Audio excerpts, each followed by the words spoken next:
What did I watch? May 2026 edition? Well, I started off with a movie I actually kind of watched in April. Just forgot to do in my April What Did I Watch segment. The Devil Wears Prada. I obviously watched this for the first time to get ready for the second one. And while I know nothing about fashion, and this is definitely not in my wheelhouse, I had a really good time with it. It was fun. I really liked Anne Hathaway, but I loved Meryl Streep. She was awesome in this and in the sequel. I thought both movies were equally as good. Then I watched Ruby Sparks, mainly because that movie Obsession was coming out, and it was given, even though Obsession is a horror movie, Ruby Sparks is more of a rom-com. It has similar themes. This guy ends up writing a girlfriend into existence, but it has a lot of the against her will kind of type things that Obsession was going through. And on rewatch, I still really enjoy Ruby Sparks, even more than Obsession, just because horror is not my cup of tea. I liked Obsession, or Obsession was a good movie, but it's I don't know. I can't get into horror movies. Next up, I watched Mandalorian, all 3 seasons. I'm going to put them all up here because I have these amazing steel books. I love The Mandalorian. I love Star Wars. Obviously, I rewatched this to get ready for The Mandalorian Grogu coming to theaters. And I also watched Boba Fett, basically the last 3 episodes, because it's kind of like Mando season 2.5. I still love Mando. The 3rd season's definitely the weakest, but I love it. The movie was fine.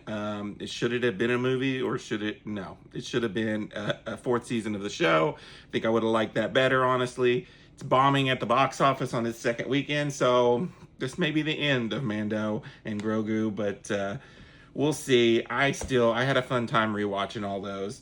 Then next up, I watched my 4 Marvel movies, continuing on with my rewatch of the entire MCU before Doomsday.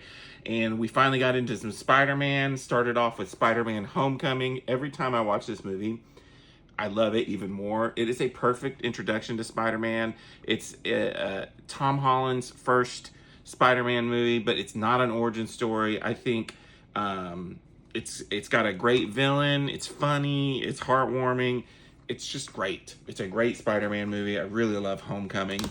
Then next up, I watched Doctor Strange. This was a movie that I was really not looking forward to seeing. I thought it looked kind of like Inception, and I have mixed feelings on Inception.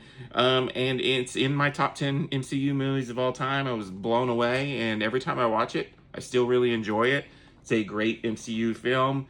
I love Doctor Strange. Thor Ragnarok was next. This is a lot of people's favorite Thor movie. I do think it has like a perfect balance of Taika Waititi humor in this. A lot of people think he goes a little bit overboard in Thor Love and Thunder. Looking forward to rewatching that and seeing how I feel about that. But definitely, I really enjoyed Thor Ragnarok. It's a little more serious. I like the sister villain, played by Cate Blanchett. And once again, Loki and Thor's relationship is it's good. They have good chemistry. And then finally, I watched Ant-Man and the Wasp.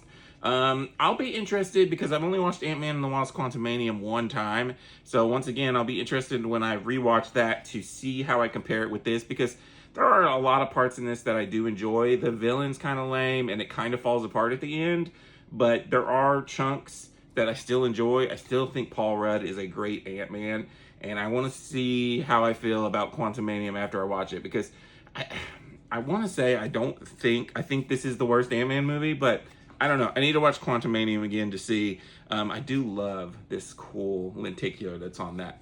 But that was it for the month of May. Until next time, this is Randy Cage. Peace out.